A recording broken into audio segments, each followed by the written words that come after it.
Contexto teológico para que podamos entender mejor esta lectura que vamos a hacer en unos minutos, ¿sí? Jesús vino a cambiar el mundo, pero no vino a cambiarlo a la manera que lo habría hecho cualquier líder. Otro líder hubiese formado un gran ejército para ir contra la potencia de ese tiempo, el Imperio Romano, destruirlo e imponer una nueva cultura. Pero lo que vino a hacer Jesús fue mucho más sutil, mucho más profundo, porque no se trataba de un cambio político, un cambio social, no se trataba de un cambio de religión inclusive, sino que se trataba de un cambio más integral, que es el cambio del corazón, el cambio de la mente. Y no solamente del pueblo judío, sino de todo aquel que en él creyera. Entonces, para entender las enseñanzas de Jesús, hay que tener claro el propósito por el cual él vino, porque sus enseñanzas están conectadas con su propósito. Y aquí es un gran problema para muchas iglesias y muchos predicadores, porque toman las frases bonitas, los versículos bonitos y los aplican de una manera desconectada del propósito. El Señor no vino para enriquecernos, por ejemplo, aunque fruto de caminar con Dios vamos a tener bendiciones. Pero el propósito mayor del Señor no fue venir a enriquecernos, no fue venir a sanarnos inclusive de enfermedades físicas como vimos la semana pasada, sino que Él vino a sanar la mayor de las enfermedades, que es el pecado, el que trastorna la mente, el que trastorna el alma de cualquier ser humano. Entonces tenemos que estudiar las enseñanzas de Jesús conectadas con el propósito mayor. Él no vino acá para que nosotros cambiemos de vida, por así decirlo, y nos veamos cada vez más atractivos. Y hay gente que usa la fe para verse más atractiva, para verse más bonito, y usa aún las bendiciones de Dios para mejorar su aspecto físico, como si ese fuese el mayor propósito de la vida. Jesús vino para cambiar el mundo, y para cambiar el mundo tenía que perdonar al mundo, y para perdonar tenía que pagar un precio, y ese precio no era de dinero, ese precio no era de un recurso material, sino su propia vida. Y para pagar ese precio, Él mismo tuvo que hacerse el precio. Así que, como dice Pablo, se humilló a sí mismo, despojando y renunciando a su deidad, se hizo hombre, se encarnó, y estando en la condición de hombre se hizo obediente, y obediente hasta la muerte de cruz. Él se hizo el precio. Entonces los cambios del Señor no pueden ser tomados como cambios parciales, pequeños, físicos, visibles, sino totales. Las enseñanzas de Jesús que encontramos entonces en los evangelios y de los cuales se desprende toda la teología, están enmarcados, conectados a un propósito superior: rescatar lo que se había perdido. Y lo que se había perdido tenía que ser santificado, pero para ser santificado tenía que ser purificado. Entonces, cuando leemos la Biblia, no podemos tomar la Biblia como un horóscopo y a ver qué Dios quiere, qué palabra hoy me da para yo sentirme mejor, para que me vaya bien en el negocio, para que yo pueda comprarme aquello que necesito, para que yo pueda viajar. No, ese no es el mayor propósito. Pero como nos han vendido un evangelio mercantil de frases bonitas, de ideas bonitas para necesidades generales, entonces dejamos de ver el propósito por el cual están dadas las enseñanzas. Las enseñanzas de Jesús no vienen para que nos gusten a nosotros, sino que vienen para transformar nuestras vidas. Y si eso implica confrontar, tenemos que ser confrontados. Si la palabra de Dios, que es buena, necesita hacernos sentir el peso de su gracia, y eso puede dolernos, gloria a Dios por ese pequeño peso que duele, pero que transforma, pero que santifica. Entonces, la gente que escuchó a Jesús no tenía tampoco claro este propósito, y esperaban de Jesús enseñanzas que se amolden al tiempo del siglo I, a la cultura del siglo I, y no esperaban lo que vamos nosotros, por ejemplo, a escuchar hoy, que vamos a leer, porque esas enseñanzas sacudían los fundamentos culturales de aquel entonces.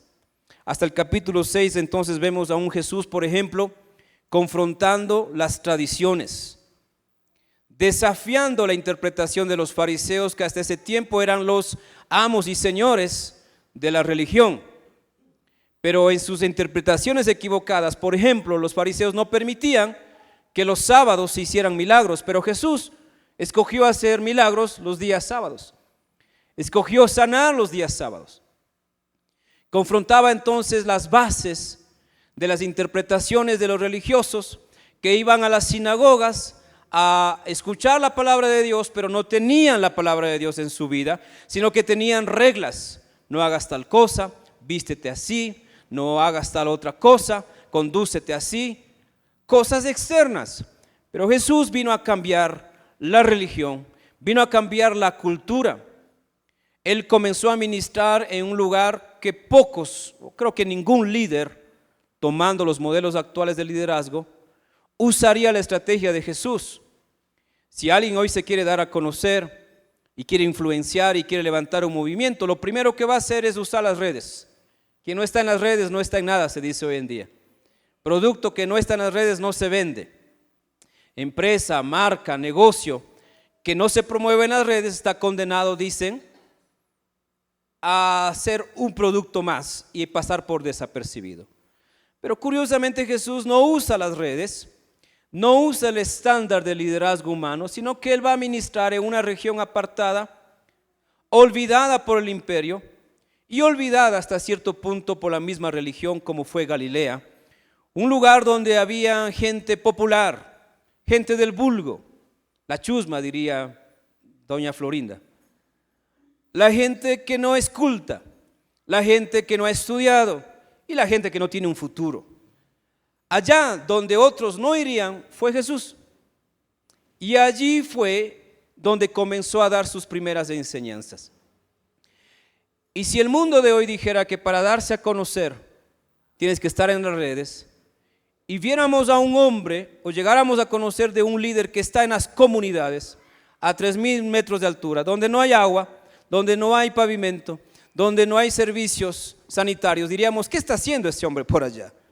Está malgastando su tiempo, su conocimiento, sus esfuerzos y mucho más si vemos que no cobra por sus conocimientos, porque hoy en día la gente dice tienes que monetizar tus conocimientos, tienes que vender lo que sabes, tienes que cobrar por lo que sabes, porque a ti te costó. Monetízalos en YouTube, en Facebook, en cualquier red para que recibas algo de tus ganancias, pero encontraríamos a Jesús haciendo lo contrario, dando palabra, dando conocimiento de manera gratuita. Entonces Jesús sacude las bases del liderazgo, lo que se conoce como cultura, inclusive, porque Jesús no tiene problema de comer con pecadores, no tiene problema de rodearse de prostitutas, no tiene problema de estar con gente indeseable como cobradores de impuestos.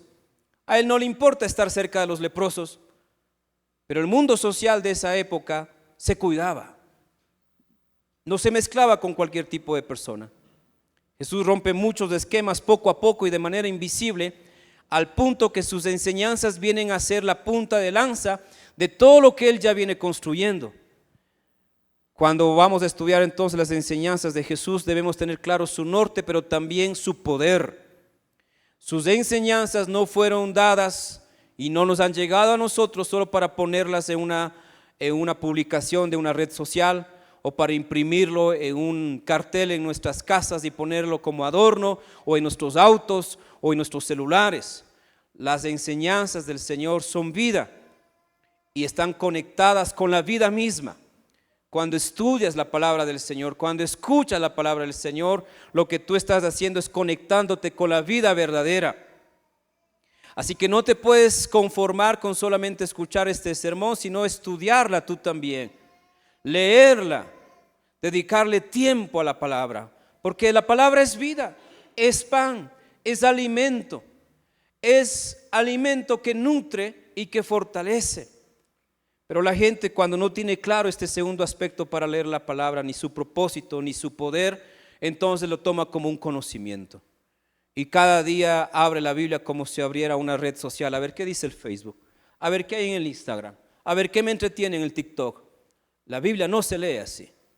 Las enseñanzas de Jesús son vida y nos conectan con la verdad eterna. Entonces tengo que estudiar y recibir su palabra abiertamente, sin prejuicios, y dejar que ella obre en mí lo que tenga que obrar. En las redes sociales tú puedes encontrar entretenimiento, conocimiento, diversión y hasta cosas absurdas. Vivimos en el mundo de lo que lo absurdo llama la atención. Si alguien hace una receta de una comida, gana unos 1000 likes, unas 300,000 vistas. Pero si alguien insulta a otra persona de manera jocosa, gana 5,000 likes y 1,000,000 de vistas. Por lo grosero, por lo grotesco, por lo anormal que esto parezca. Estamos en un mundo donde no se quiere consumir la palabra, pero tú que has venido esta mañana, no vas solamente a consumir la palabra, vas a dejar que la palabra obre en todo tu ser y hasta lo más profundo. ¿Estás de acuerdo? Vamos entonces a leer Lucas 6, versículo 20 al 23. En la NTV, en la Nueva Traducción Viviente, dice de la siguiente manera: entonces Jesús se volvió hacia sus discípulos y les dijo: Dios los bendice a ustedes que son pobres, porque el reino de Dios les pertenece. Dios los bendice a ustedes que ahora tienen hambre, porque serán saciados. Dios los bendice a ustedes que ahora lloran, porque a su debido tiempo reirán. Qué bendiciones les esperan cuando la gente los odie y los excluya, cuando se burlen de ustedes y los maldigan como si fueran gente maligna, porque siguen al Hijo del Hombre. Cuando les suceda eso, pónganse contentos. Sí, salten de alegría, porque les espera una gran recompensa en el cielo. Y recuerden que los antepasados de esa gente que les odia, de esa gente que puede hablar mal de usted, trataron a los antiguos profetas de la misma manera. Este pasaje en primera instancia tiene un pasaje paralelo. En el libro de Mateo capítulo 5 encontramos lo que conocemos como las bienaventuranzas o el sermón del monte. Hay un pequeño debate del cual solo quiero mencionar y no entrar mucho en detalle, de que este pasaje de Lucas no es el mismo de Mateo. Aunque contiene las ideas comunes, las ideas generales igual que Mateo, no es el mismo. Y yo voy por ese lado. No es un problema hacernos o escoger cuál de las dos interpretaciones. Una interpretación bíblica dice es el mismo pasaje. Lucas 6 y Mateo 5 son el mismo por varias razones. Y otros dicen no, Lucas 5 y Lucas 6, Mateo 5 y Lucas 6 se parecen, pero no fueron dados en el mismo lugar, en el mismo momento. Y yo voy por ese segundo lugar, que repito, no es un pecado, no es una creencia de salvación. Lo que importa aquí es el contenido de lo que enseñó el Señor, porque el contenido se conecta al propósito y se conecta a su poder, ¿recuerdan? Entonces, si fueron dados en el mismo tiempo, el mismo lugar, y tanto Mateo y Lucas lo registran, está bien, no hay problema, porque el propósito y el poder es el mismo. Pero si otros como yo no estamos muy seguros de que sea el mismo lugar y el mismo tiempo, tampoco es un problema. Lo que importa es el propósito y el poder de la palabra. Entonces yo opto porque no fue el mismo registro que tuvo Lucas que el que tuvo Mateo. Por algunas razones que, como dije, no voy a profundizar, pero quiero enfocarme en el propósito. Tal vez Mateo registró estas y otras enseñanzas que están en Mateo 5, Mateo 6, Mateo 7, y Lucas quizás registró resumido en otro momento, pero las dos narraciones nos conectan con las primeras enseñanzas de Jesús. Las primeras enseñanzas de Jesús tenían que ver con algo nuevo, con algo más allá que nuevo, algo más poderoso. Hasta esa época, todo lo que era el Antiguo Testamento enseñaba lo que Dios esperaba del hombre, enseñaba cómo el hombre podía acercarse a Dios. Pero desde Jesús en adelante, la Biblia nos va a mostrar cómo Dios se acerca al hombre y cómo Dios puede obrar en el hombre. Así que de las primeras enseñanzas que encontramos en los evangelios, encuentro un patrón común, un nuevo código, una nueva vida que comienza a ser mostrada por las enseñanzas del Señor. Y en este pasaje de Lucas 6 específicamente, encontramos lo que muchos han traducido como bienaventurado, pero realmente en el griego se dice Macarios. Esta palabra griega, que es la que más se repite en estos 4 versículos que hoy vamos a estudiar y el resto que están en Mateo, no es una palabra cualesquiera. El significado de Macarios es más grande de lo que nosotros podemos haber escuchado hasta el momento. Macarios era una palabra que se usaba principalmente para hablar en la cultura griega del tiempo afortunado que tenían los dioses de la mitología griega. Los dioses no tenían que preocuparse de nada, pues eran dioses, solo tenían que disfrutar su existencia. Y para hablar de esa comodidad de vida, para hablar de ese estilo de vida, se usaba Macarios antes de que nosotros lo conozcamos en los evangelios. Y llama la atención que tanto Lucas como Mateo, Pablo y los demás escritores del Nuevo Testamento usen la palabra Macarios, que para nosotros la traduciríamos de mejor manera como feliz, bienaventurado, dichoso, afortunado, bendito, entre las principales palabras con las que podríamos traducir. 50 veces en el Nuevo Testamento aparece la palabra Macarios, 14 exclusivamente en Lucas. Entonces, no lo podemos tomar como un detalle más de una palabra que abunda en los evangelios, sino como una palabra que tiene un sentido, un propósito divino. Jesús usa esta palabra para dar esta enseñanza que comenzamos a estudiar en Lucas 6:20, porque la palabra Macarios, al ser usada para sus seguidores, toma una dimensión diferente a lo que se usaba en el pensamiento griego. Se creía que Macario era aquel que no tenía problemas, aquel que tenía mucho dinero, aquel que tenía una vida como la de los dioses. Pero cuando Jesús la toma y la va a enseñar de aquí en adelante, no lo va a usar con ese sentido humano, sino con un sentido y una realidad divina. Entonces la palabra Macarios, hablando lingüísticamente, la traduciríamos como feliz, felices en plural, feliz en singular. Y va a hablar para mostrarnos de una nueva manera de ver la vida, de una nueva manera de entender la felicidad.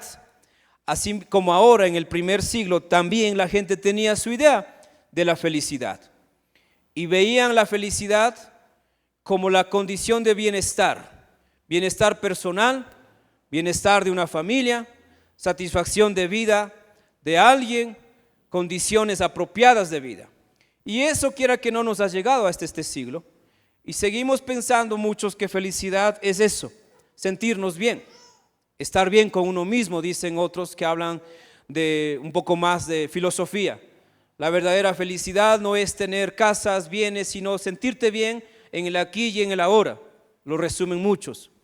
Pero la manera en que Jesús va a enseñar lo que es la felicidad va contra todo eso, inclusive porque esas maneras de ver la felicidad son muy parciales, muy terrenales. Y por eso vamos a estudiar estas primeras 4 bendiciones que el Señor tiene para ti y para todo aquel que le sigue.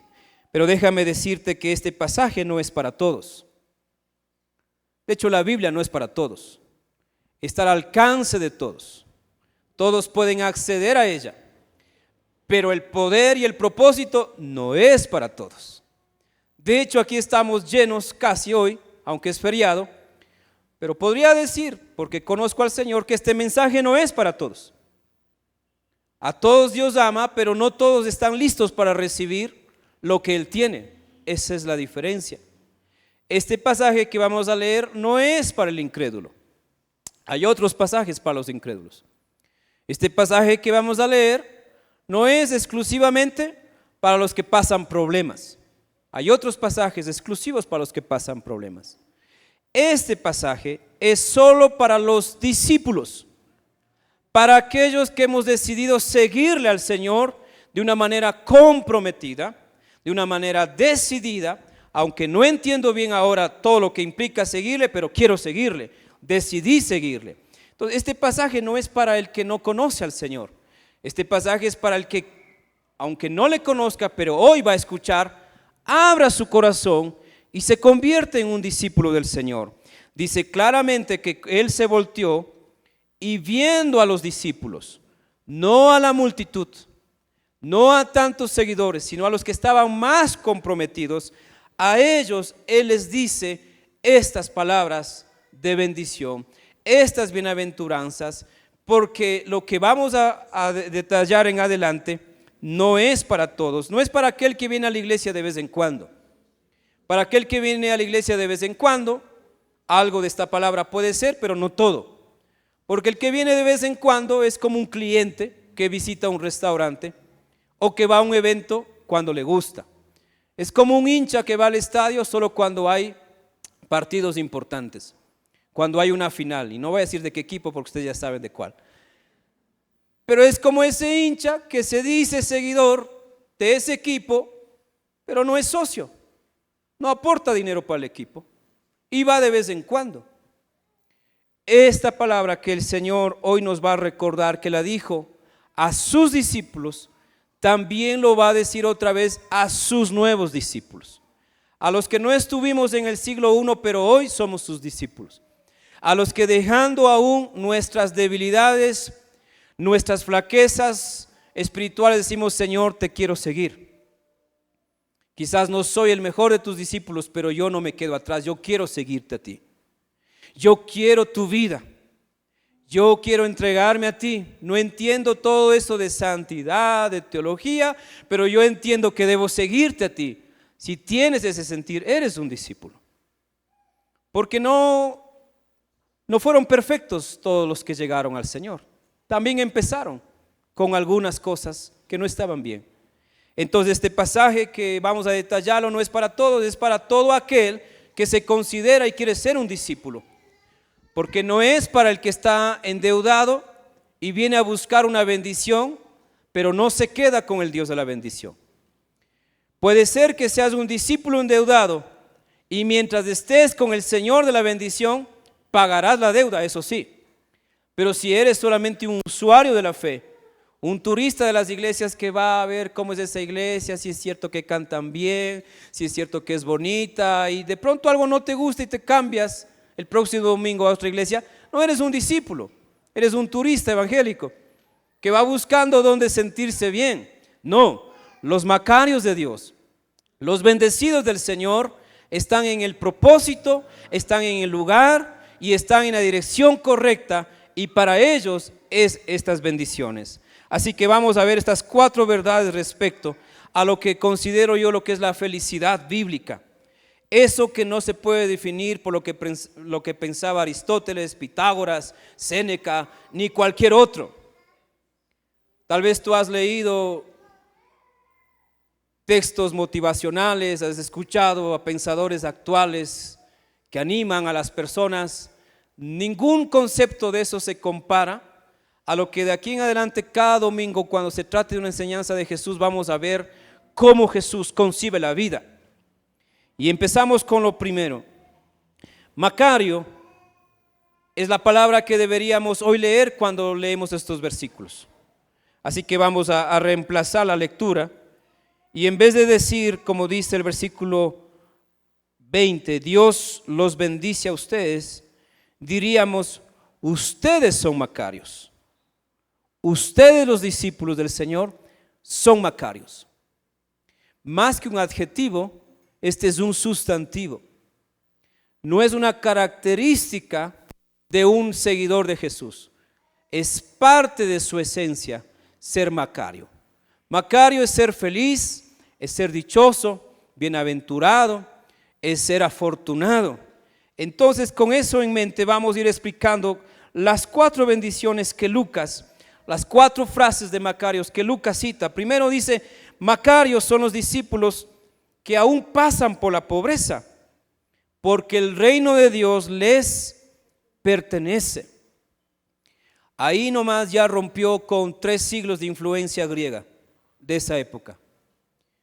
Para los griegos y los romanos la felicidad estaba en tener bienes, en poseer cosas, en no necesitar dinero más en el sentido de trabajo, sino porque ya lo consiguieron y pueden vivir el resto de la vida con los réditos del dinero. Jesús dice al contrario, los macarios pueden pasar pobreza, los seguidores, los discípulos de Jesús pueden pasar por pobreza, pueden ser inclusive pobres, pero dice el reino de Dios les pertenece. Mire que Jesús no está diciendo macarios todos los que me siguen, benditos todos los que me siguen porque tendrán más. No está diciendo vengan todos los que son pobres porque yo los voy a enriquecer. No, si eso estuviese escrito, y qué bueno que la Biblia fue dada en ese tiempo, porque habría de seguro hoy en día cualquier traductor que quisiera poner de otro sentido. Todo el que viene a Cristo será enriquecido. Las iglesias estarían llenísimas. Todo el que viene a Cristo será enriquecido. Wow, recibo, lo tomo, lo vivo, lo confieso, lo declaro. Esa es mi palabra. No, Jesús no dice eso. Él dice, Dios les bendice a ustedes. Ustedes son macarios, aunque sean pobres, porque el reino de Dios les pertenece. Macario no es un habitante de este mundo. Macario es un embajador del reino de Dios en este mundo. Macario es alguien que sabe de dónde viene y a dónde pertenece. Un discípulo del Señor realmente es más que un creyente de una iglesia. Es una persona que ha sido comprada por el Señor y le pertenece al Señor, y aunque está en este mundo, no es de este mundo. Si tú eres un discípulo, déjame decirte, eres más que bendecido. Eres una persona completamente que le pertenece al Señor, y por ende el reino de los cielos te pertenece a ti. No porque nosotros lo hayamos comprado, sino porque el Señor nos pasó de muerte a vida. Dejamos de ser ecuatorianos, y gloria a Dios para dejar de ser ecuatorianos. Pastor, ¿qué está diciendo? Se está avergonzando de comer cuy. No, yo como cuy. Se está avergonzando de comer tostado. Yo como tostado. Gloria a Dios de no ser más un ecuatoriano y ser un embajador de Cristo. Los patriotas ecuatorianos no pueden decir amén porque les duele dejar el himno nacional. Y tomar los nuevos códigos del reino de Dios. Hay que dejar de ser colombiano para ser parte del reino de Dios. Amén. Hay que dejar de ser venezolano para realmente ser parte del reino de Dios. Nuestros patriotismos terrenales son nada comparada a nuestra nacionalidad. Somos de Dios, le pertenecemos a Él. Así que si yo nací en Ecuador, bueno, voy a ser embajador del Señor en Ecuador. Si yo nací en Perú, voy a ser embajador de Dios. ¿En dónde? Pero ni el ecuatoriano ni el peruano se jacta en su nacionalidad, sino a quién le pertenece. Pero cuando no entiendes esto, te peleas por nacionalidades. Las arepas de Venezuela son más ricas. El encebollado con tostado es feo. Los hinchas del Barcelona me caen mal. Y tienes cosas terrenales en tu radar de vida y vas buscando tu felicidad según tus códigos. No, el Señor, volviéndose a los discípulos, les dijo: macarios ustedes, que aunque sean pobres, el reino de Dios les pertenece. Los judíos no esperaban eso. Ellos esperaban que un nuevo líder les dijera: se terminó el tiempo de la pobreza, vamos a recuperar nuestras tierras. Porque si usted no sabía, el imperio romano era el dueño de la tierra. Los judíos pagaban impuesto por la vida, por el comercio, como casi hoy en día también pagamos. Usted tiene una casa, ¿es suya? ¿Es suya, sí o no? ¿Legalmente es suya? ¿Cómo puede comprobar que es su casa? Con una escritura. Pero déjeme decirle, no es suya. porque alguien que se llama municipio le puso un impuesto a los predios. ¿Y cuánto paga usted por su casa? ¿O no paga? O usted puede ir al municipio, señores, disculpen, es mi casa, aquí están los papeles y yo no pago a nadie, porque es mi casa. ¿Alguien ha hecho eso alguna vez? ¿Alguien quiere probarlo? Entonces su casa no es su casa totalmente. Peor que eso vivía el pueblo judío en el imperio romano. No podían vender, no podían negociar sin las leyes del imperio romano. Así que quizá los judíos esperaban un Mesías que venga a librarles de toda la pobreza que ellos sí tenían, porque no podían prosperar mucho, porque enseguida el imperio les caía encima, enseguida los impuestos los les quitaban y no podían hacer nada. Alguien, un ciudadano romano que le caía mal a un judío podía decir, mira, yo quiero esa tierra, esa casa esquinera, me gusta esa casa esquinera. Y como ciudadano romano podía hablar y negociar con alguien del gobierno y a la final expropiarle por haber razón justificada y quitarle la propiedad, y el judío tenía que sentirse con las manos amarradas sin poder hacer nada. Sí vivían injusticias. Pero a lo que Jesús se refería no solamente era la pobreza material, sino la pobreza misma de todo aquel discípulo que decide seguirle al Señor. Seguirle al Señor no implica ser más ricos.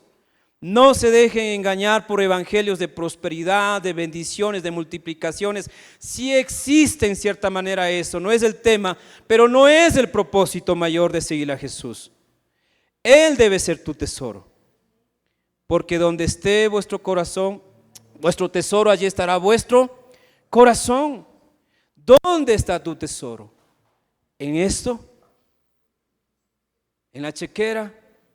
¿En las cuentas? Seguirle a Jesús te puede o no te puede mejorar la vida económicamente, pero seguirle a Jesús sí o sí te salva eternamente. Pero cuando la gente no entiende entre escoger a Dios o escoger los bienes de este mundo, le pasa lo que le pasó al joven rico, ¿recuerdan?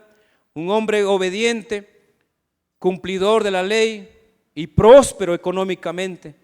Se acercó a Jesús, le dijo, he hecho todo lo bueno, ¿qué más me falta para heredar la vida eterna? Y Jesús, ¿qué le dijo? Como no queriendo responderle de llano, de frente, le dice, ¿has guardado los mandamientos por si acaso? ¿Has guardado? Ah, sí, desde mi niñez he guardado. Iba a escuela dominical y la profesora Miosotti me enseñó eso hace 50 años atrás. Y Jesús escucha la respuesta, dice, bien has hecho. Solo una cosa te falta. Anda, vende todo lo que tienes. Vende tu negocio. Vende tu auto. Vende tu casa que no es tanto tu casa. Vende tus bienes. Dáselo a los pobres y luego sígueme. Los que son ricos en esta vida y no pueden ver el tesoro que está en Dios, van a actuar como el joven rico. ¿Cómo reaccionó este hombre? Alegre. Dijo, wow, solo me faltaba una cosa, lo voy a hacer. ¿Cómo reaccionó él? Triste. Pobre entonces no es solo el que carece de bienes, sino que el que teniendo bienes se apropia de esos bienes como si fuese suyo. Pero déjeme recordarle, nada hemos traído y nada llevaremos. ¿A qué se refería Jesús con esta pobreza? De que nada de este mundo nos pertenezca en el sentido de apego, de conexión, sino que seamos capaces de renunciar a cualquier cosa con tal de ganarle al Señor. Bienaventurados los pobres en espíritu. Bienaventurados los que padecen pobreza por causa del Señor. Porque ¿a quién les estaba haciendo esto el Señor? A sus discípulos, a los que habían decidido seguirle a Él, a los que ya estaban con Él un año, un poco más de tiempo. A ellos les dice, ustedes son macarios, porque aunque sean pobres ahora, el reino de Dios les pertenece. Y si les pertenece el reino de Dios, les pertenece también los recursos del reino de Dios. Es decir, lo que aquí tengo le entrego al reino, que no me cobra impuesto, que ni de forma mensual ni anual me pide algo, sino que todo le pertenece, y como soy ciudadano del reino, tengo derecho a la herencia del reino también. Pero cuando tú quieres seguir al Señor para que te vaya bien y vas por el camino de lo material, no has entendido el evangelio de Jesús. Seguir a Jesús es renunciar a todo. Y no es literalmente sacar las cosas de tu casa, sino que desprenderte en el corazón de eso que tienes. El auto que usas ya no es mío.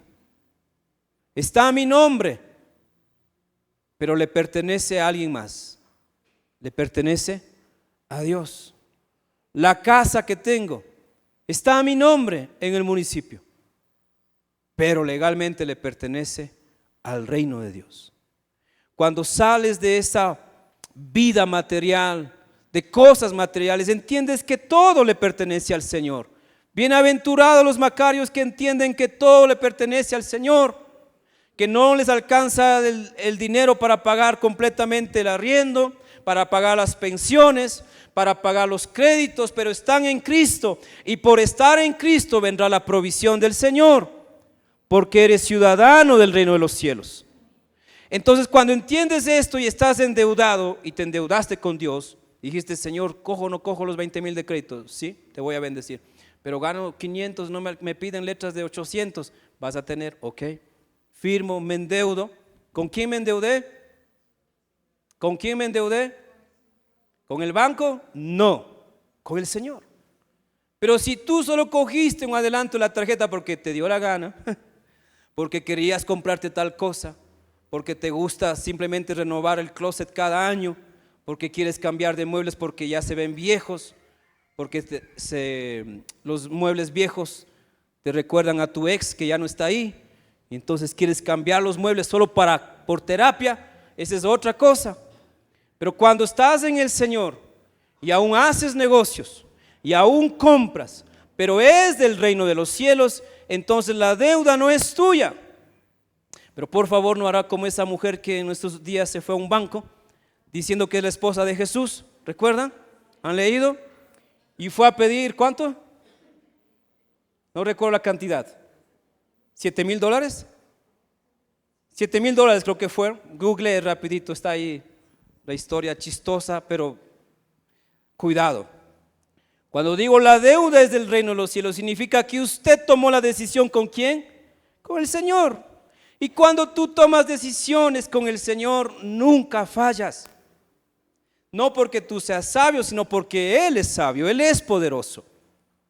Pero cuando te endeudas por tu propio gusto, tu propia gana, tu propio estudio, es tu deuda. Y ahí viene el dolor.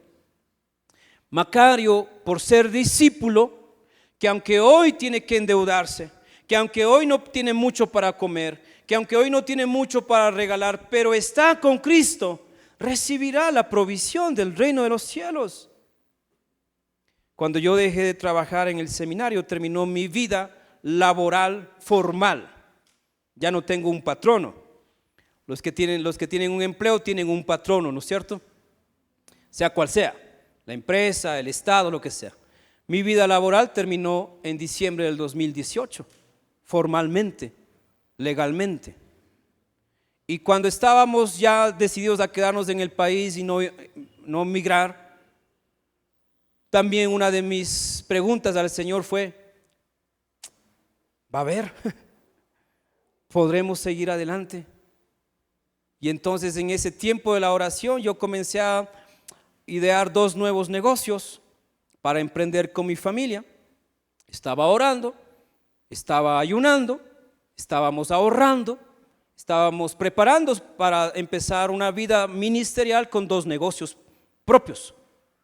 Por muchos años había trabajado para generar recursos para la organización y yo decía: es el tiempo de generar recursos para mi familia, ¿no? Porque si no, la suegra ya no me recibe nomás con las manos vacías.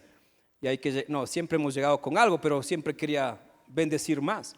Así que comencé rápidamente a idear dos ideas de negocio. Tomé 2 cursos de emprendimiento con 2 universidades y comencé, como en esos cursos eran prácticos en la pandemia sobre todo, a diseñar las ideas de negocio. Y está todo listo. Y cuando ya estábamos listos para invertir, Dios nos puso un stop, un freno. No más allá. No sé si usted estaba a punto de invertir y tiene el dinero, no está sacando un crédito, tiene el dinero en su bolsillo y lo va a hacer. Y los dos negocios hasta ahora están en pausa, ya han pasado años, pero cuando el Señor dijo no más, yo dije, no más. Vino la pandemia y algún momento de manera humana dije, Señor, pero si ya hubiésemos empezado el negocio del delivery, esta pandemia nos hacíamos millonarios. Quizás un Amazon ecuatoriano o algo así. Y no estaba mal, porque mi corazón estaba a dar trabajo y dar trabajo a la gente. Cuando el Señor quite el freno, quizás toca acelerar y algunos de ustedes podrían trabajar ahí, quién sabe, no sé. Pero en ese momento fue un freno, no más. Como eres Macario de Dios, ¿qué haces ahí? Cuando tienes viento en popa y parece que todo va a ir bien y no ofendes ni a Dios ni a nadie, pero Dios dice no más. ¿Qué haces? ¿Qué haces? ¿Qué haces? Señor, yo sé cómo se hacen los negocios. Soy joven, todavía puedo trabajar mucho. Si trabajé 340, 400 horas mensuales, no voy a trabajar 400 para mis propios fines. ¿Qué haces ahí? Obedecer, detenerte, no ir más allá. Porque lo que yo no veo, Él lo ve. Porque lo que yo no entiendo, aunque me guste, yo no vivo para mis propósitos, sino para sus propósitos. Y entonces el Señor tuvo que llevarme por otra ruta que no estaba en mis planes, después de haber estudiado ideas de negocio, de diseñar, de tener estrategias de eso. El Señor me dice, no más. Y entonces en los últimos 4 años el Señor nos ha traído por una ruta tan especial, tan hermosa, que yo recuerdo mi niñez, cuando mi papá pastoreaba. En esas épocas era todavía mucho más difícil la pastoral aquí en el país. Vivíamos situaciones complicadas, limitadas, pero en estos 4 años Dios ha curado mi niñez realmente. Dios ha sanado mi inocencia de niño, de hijo de pastor, porque yo tengo recuerdos de zapatos rotos, yo tengo recuerdos de pantalones rotos, remendados, de esos pantalones que los papás, bueno, mis papás son sastres, ¿no? Me hacían los pantalones con un doblado de unos 20 centímetros para ir bajando la basta nada más. Claro, nunca bajé 20, creo que bajé 6 o 7, no crecí mucho. Pero de ese estilo de vida uno viene y sirviéndole al Señor. Y en estos últimos 4 años del Señor ha mostrado de muchas maneras nuevas que Él es el que bendice. No es nuestra experiencia, ni nuestros estudios, ni nuestro trabajo, ni nuestra capacidad, ni nada. Él es el dueño del oro y la plata. Así que Macario, todo aquel que le sigue al Señor, porque la provisión de Dios le pertenece. El reino de los cielos le pertenece. Pero obviamente si tú no has sido un buen Macario hasta ahora, tienes que mejorar tus pasos. Porque dices, pastor, ay, qué chévere, yo estoy endeudado, ¿cómo salgo de eso? Quizás tienes que empezar pidiendo perdón porque no debiste tomar el crédito. Fue tu idea, fue tu impulso, fue tu buena intención. Es que para que mis hijos tengan un auto para irnos a pasear, para irnos a la playa. Y ves fotos de la gente que se va a la playa, esas chicas flacas con el pelo largo, que el viento les ventila y tú te imaginas también ahí, pero tienes 30 libras más, 40 años más que ellas, y ellas tienen un BMW y tú apenas un Hyundai X modelo, para no referirme a nadie más. Tienes que saber tomar decisiones con el Señor. La segunda bendición dice ahí, Macario, los discípulos que lloran, porque a su debido tiempo reirán. La pobreza, el llanto, son 2 grandes problemas todavía actuales. La sociedad en general y los discípulos del Señor enfrentamos también la pobreza o la escasez, por así llamarlo, pero el Señor es fiel, nunca abandona a sus hijos. Joven fui y estoy envejeciendo y no he visto a hijo de justo, pero hijo de ¿quién? Hijo de justo, no cualquier creyente, hijo de justo desamparado, ni su descendencia que mendigue pan. Pero el llanto es otro problema. Vivimos de hecho en la época que muchos estudiosos del comportamiento humano le estamos llamando el tiempo de las lágrimas. Por todo lloramos. Lloramos a veces real, de manera real y hasta fingida. Se van a cobrar un bono y lloran para que les atiendan más pronto. Nos vamos a emergencia en un hospital y tenemos que llorar porque si no, no nos atienden rápido. Vivimos en una época del llanto, lloramos, nos quejamos de todo, nos lamentamos de todo. La generación de cristal que se agravó con la pandemia, peor aún, siente que sentarse en un culto es una tortura, que quedarse sin internet es una desdicha y tantas cosas. Que no tener Netflix es ser anticuado, que no tener Prime es ser pobre. Vivimos la época del lloro. Todo el mundo de una u otra manera está llorando, o físicamente o emocionalmente. No le gusta su vida, no le gusta su esposo, no le gusta sus hijos, no le gusta su cuerpo, no le gusta su iglesia, no le gusta nada. Y llora, no con lágrimas físicas, pero por dentro, insatisfecho. El Señor obviamente no se refería a que cualquier persona que llora puede ser bendecida, sino que todo Macario, todo discípulo que está con Cristo, que camina con el Señor, obviamente no va a llorar por cualquier cosa, pero si aún tuviera que llorar, sus lágrimas serían semillas de fe. Lo vemos en el Antiguo Testamento. Gente que verdaderamente se quebrantó delante del Señor, el Señor respondió. Pero también gente que fingió, que tiene lágrimas de cocodrilo, que puede engañar a su familia, pero no a Dios, obviamente no tiene la respuesta de Dios. Las verdaderas lágrimas no son malas, hermanos. Yo he enseñado esto con los años que han pasado. Es bueno llorar. Hay psicólogos que dicen al menos 1 o 2 veces al año llore, para desahogarse y aún para regenerar un poquito algunas partes de su cerebro que necesita distenderse. Vivir llorando es el problema, pero aún por causa del Señor podríamos llorar. Aquí hemos llorado, yo he llorado muchas veces, pero a diferencia del que llora por tristeza o del que llora por dolor, un Macario del Señor no llora ni por tristeza ni por dolor, llora por confianza, porque sabe que humanamente no se puede más, pero Dios que nos fortalece puede hacerlo todo en nosotros. Y aquí hemos llorado por los momentos difíciles que ha vivido la iglesia o las personas, pero nunca nuestras lágrimas han sido olvidadas por el Señor. Lo que hizo el rey Ezequías cuando Isaías le dijo que moriría, que prepare su casa, siempre ha sido una forma espiritual de mi vida para reaccionar en tiempos difíciles.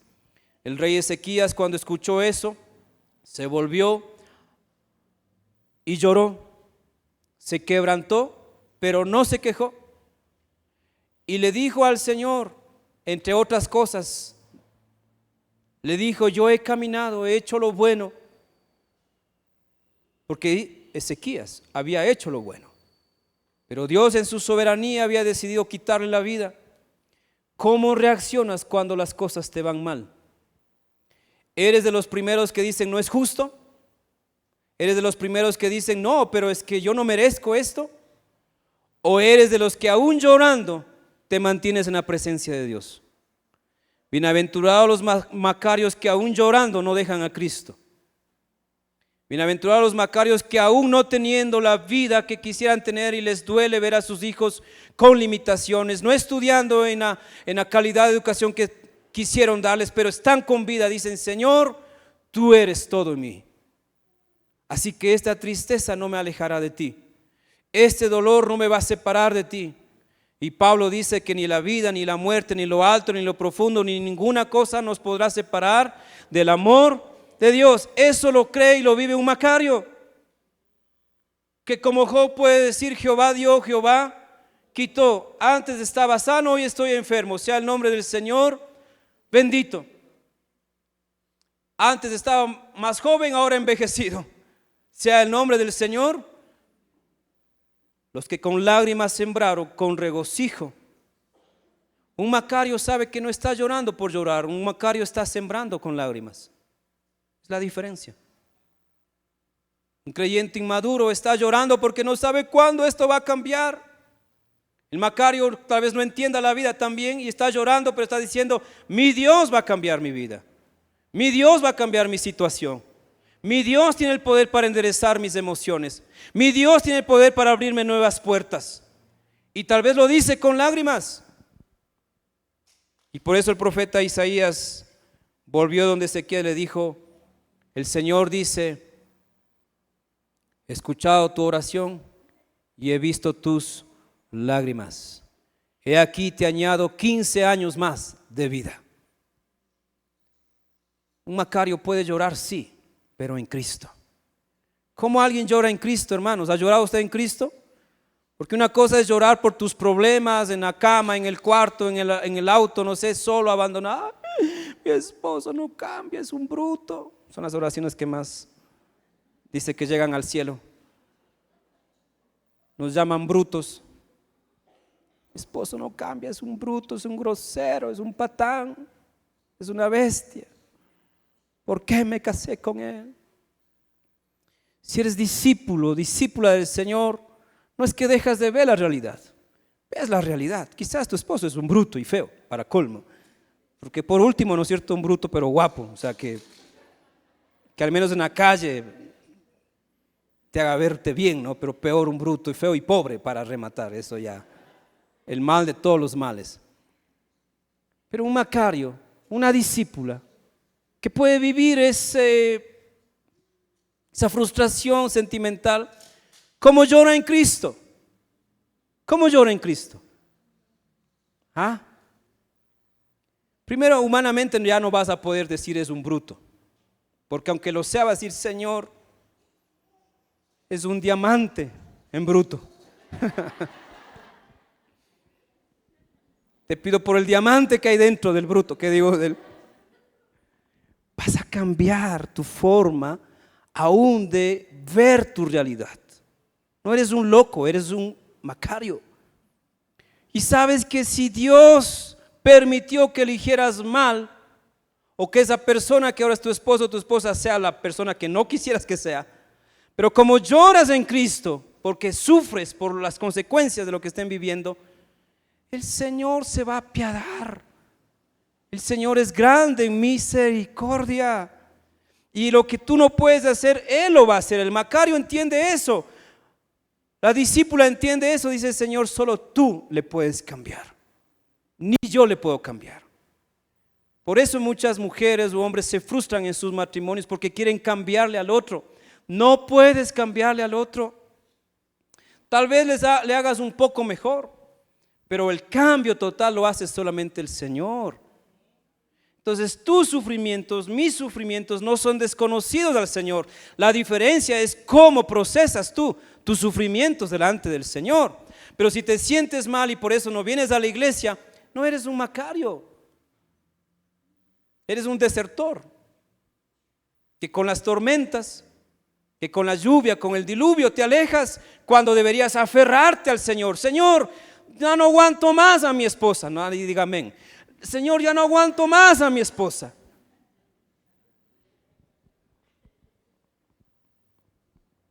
El Macario no va a decir: ya no aguanto más a mi esposa. El Macario va a decir: Señor, ¿cómo hago? Úsame, ayúdanos, cámbiame, glorifícate en mi matrimonio. Haz los cambios que tengas que hacer, empezando por le da ganas, ¿no es cierto? Empezando por el bruto. No, empezando por mí. Porque el Macario ya no vive para sí, vive para los propósitos y el poder de Dios. Cuando Jesús les decía esto, quizás a la gente no entendía la profundidad de bienaventurados los que lloran, porque ellos reirán a su tiempo. Pero con el paso de sus enseñanzas entendemos, Él se refería a que siendo discípulos sí vamos a pasar por problemas, pero nuestros problemas son escenarios para la gloria de Dios.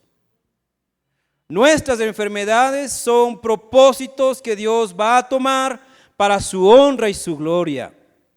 Son circunstancias humanas que Él va a tomar para mostrar su poder en nuestra vida. Lo aprendí en mi segunda operación. En mi segunda operación, que fue la de la pierna, ya había pasado la primera, obviamente, así que tenía una idea de cómo es el proceso. Antes de que suceda, yo recuerdo que prediqué acá en iglesia y les dije, el Señor me dijo que este año me van a operar. No sé si alguien recuerda. Era el mes de enero del año 2018. Y a los primeros días de enero, entre otras descargas espirituales que Dios da, estaba el que yo estaba en una camilla y me iban a operar ese año. Así que yo empecé el año sabiendo que iba a ser un año en el que mi salud no iba a estar bien. Algo iba a pasar.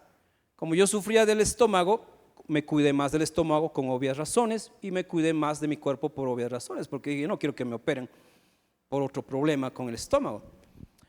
Pero no imaginé que me iba a romper la pierna. Pero como el Señor me había preparado espiritualmente, yo estaba listo también para pasar la circunstancia que me tocó vivir. Emocionalmente me afectó porque no podía manejar el auto para llevar a mi hijo a la escuela, no podía movilizarme por mi propia cuenta. Los que hemos pasado por circunstancias así sabemos qué duro es sentirse impotente, ¿no? Y pedirle al hijo, hijo, pásame eso que está allá. Papi, pero está cerca. Sí, mi hijo, pero ahorita esos 4 o 5 pasos duelen y no puedo agacharme. Y recuerdo a Davidcito, sobre todo, que estaba pequeño en esa época, era quien más me ayudaba con la bota, a sacarme la bota, a llevarme al baño, a estar pendiente si en el baño me faltaba algo. Papi, ¿tiene papel? Sí. Papi, ¿quiere que le pase algo? No, mi hijo, ya, yo le espero. Y a veces entraba y estaba ahí sentado, acompañándome. Estaba mal, sin poder hacer aún esas cosas, pero Él estaba ahí, acompañándome. ¿Sabe? El Señor nos acompaña aún más íntimamente en nuestros momentos más difíciles. En nuestros momentos de quebranto, Él sabe que estamos llorando, pero llora en Cristo, porque reirás en el tiempo también. A su tiempo, esa tristeza se convertirá en gozo. El Macario sabe que las lágrimas no son para siempre. Hoy no me alcanza, hoy no puedo, hoy no tengo, lloro en el Señor. Aún no tengo ni lágrimas para llorar, pero lloro en el Señor, aunque sea de sonido, porque ya se acabaron las lágrimas, porque un día mis lágrimas se convertirán en gozo, porque yo lo digo, no, porque Él lo dijo.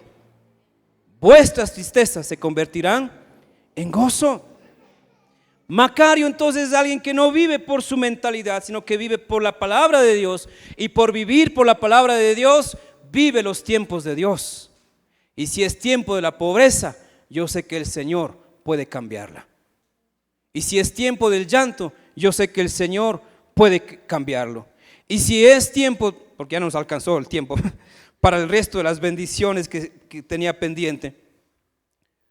Y si es el tiempo de que alguno de nosotros a lo mejor seamos odiados por seguir al Señor, criticados, murmurados, envidiados, lo que sea, gloria sea al Señor. Si alguien habla mal de ti, que hable mentiras. No te duelas porque hablan mal de ti, pero no es verdad. Por eso mismo no debe dolerte, porque no es verdad lo que están diciendo.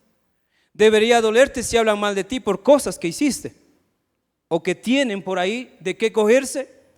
Pero si te llaman ladrón, pero no has robado nada, gozaos y alegraos, dice Mateo, porque vuestro galardón es grande en los cielos.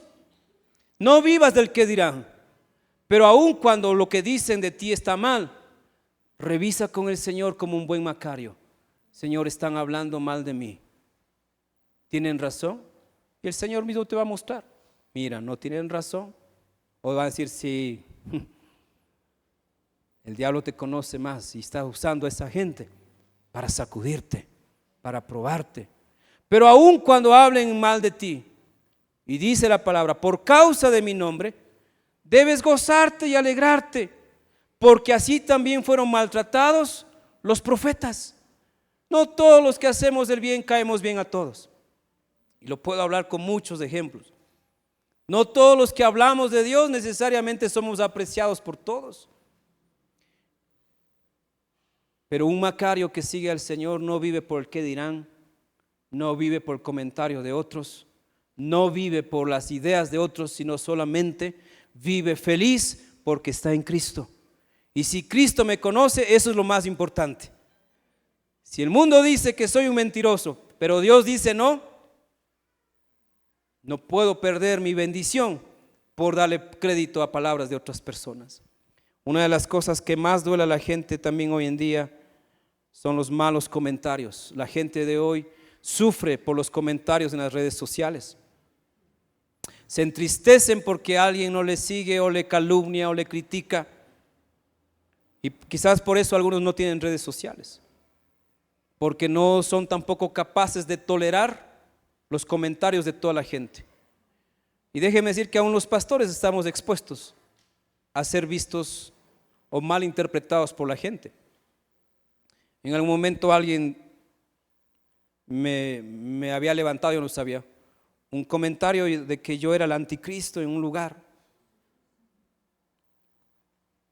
Anticristo, yo no sabía, pero cuando me enteré, lo primero que hice fue revisarme, tal vez el 6, tal vez el 6. Lo que hice realmente fue reírme en un buen sentido de que no puedo creer cómo el diablo puede usar a gente ilusa, inmadura y dentro de una iglesia para inventar algo, y lo peor que los otros crean, es lo peor. O sea, por último, que lo diga una persona, pero que otros lo crean. Así se mueve el diablo. El diablo puede vestirse de ángel de luz y aún puede engañar a los escogidos, dice la palabra. Así que nadie puede dar por sentado cosas que escucha sin comprobar. Tiene que verificar, tiene que confirmar. Así que, para no hacer larga la historia de esta parte, no hice caso. Obviamente me reí, como dije, en el sentido de no puedo creer cómo Satanás puede engañar a las personas y crean que un ecuatoriano de Riobamba puede ser el anticristo. O sea, por último, alguien que haya nacido en Quito y en Carcelén, o sea, ya, que haya nacido en buena cuna, pero alguien pobre que comió tostado, que comió cuy junto al fogón, que criaba los cuyes y decía: mami, ¿este cojo? Sí, este para la olla. ¿Cómo puede ser el anticristo? Pero ¿cuál era la causa? Yo había decidido quitar un presupuesto para X cosas que no tenían justificación. Y por haber quitado ese presupuesto, entonces estas personas reaccionaron mal y nunca me dijeron nada. Por último, si era el anticristo, a lo mejor debían predicarme, ¿no? Quién sabe, me arrepentía y reconocía mi pecado. Pero lo más fácil es comentar. Pero ¿qué dice aquí esta bendición? Un Macario es bendecido aunque la gente hable mal, porque un Macario vive para la gloria de Dios. Y como vives para la gloria de Dios, que te resbale cualquier cosa que otra gente está diciendo. Eso sí, si tienen algo de qué cogerse, revísate, obviamente. Mejora, cambia, arrepiéntete. Pero si no tienen base lo que dicen, gloria al Señor porque vas bien. Porque por donde se levanta polvo significa que estás avanzando, significa que estás haciendo lo correcto. Así que no te extrañe que alguien de tu casa se burle porque hoy viniste a la iglesia. No te extrañe que alguien se burle porque te ve con la Biblia, porque te ve orando, porque te ve ayunando y dice: estás ayunando, ya echa la espiritual. Ya, después de 300 ayunos recién ayunando. ¡Qué bestia! Si le das crédito a esas palabras, ¿qué vas a hacer? Te vas a estancar. Pero si te das cuenta que están hablando y son instrumento del enemigo para detenerte, ¿qué vas a hacer? Avanza. Con mayor razón voy a ayunar más, con mayor razón voy a leer más, con mayor razón voy a congregarme más, porque este es el camino correcto. Los vientos tienen que estar en contra para que la iglesia pueda avanzar, porque si los vientos están a nuestro favor significa que estamos yendo con la corriente. Tenemos que romper los vientos para ir en la dirección correcta. Bienaventurado si por causa del Señor eres menospreciado, o no te dan el trabajo, no te dan el puesto, no te favorecen porque ahora favorecen a otro tipo de personas. Gloria a Dios, porque mi Señor, que es dueño del oro y la plata y de todo, no me va a dejar. Él me va a respaldar. Y cualquier cosa que venga a mi vida la tomaré porque la trae el Señor. Un Macario entonces no es un creyente más. Es un discípulo que se sabe bendecido. Es un discípulo que vive feliz no por lo que ve o toca, sino porque está en Cristo. Y el que está en el Señor, decían nuestros padres, lo tiene todo. Jehová es mi pastor, nada me faltará. Tal vez hoy me falta dinero, pero no me falta lo más importante, el Dios que es dueño de todo. Así que ni la pobreza, ni el llanto, ni el hambre, ni las reacciones carnales de nadie nos podrán separar de la bendición de Dios. Entonces, hermano, no eres un creyente más. Si vives con la mentalidad del reino, cosecharás todo el poder del reino. Quizás hoy, antes de terminar, tienes que comenzar a entender más los códigos de vida del reino para vivir en el poder del reino. Yo también en algún tiempo dudaba con muchas cosas de Dios. Y Dios aún en esos tiempos fue misericordioso. Pero en algún momento entendí que es todo lo que debo entregar al Señor, aún mis dudas. Y cuando hice eso, la vida cobró otro sentido. Porque aún el Señor, sabiendo que tenía dudas y preguntas, Él comenzó a responderme más claramente. Seguir al Señor es entregarte a Él, hermano. Así que hoy te animo a que te entregues totalmente a lo que Él tiene en su palabra. Nos vamos a poner de pie y vamos a tener un tiempo para orar. Vamos a bendecir a quienes nos siguen domingo a domingo, hermanos de esta iglesia, personas de otros lugares. Les amamos en el Señor y oro para que el Señor cumpla todos sus propósitos en su vida. Vamos a cerrar nuestro...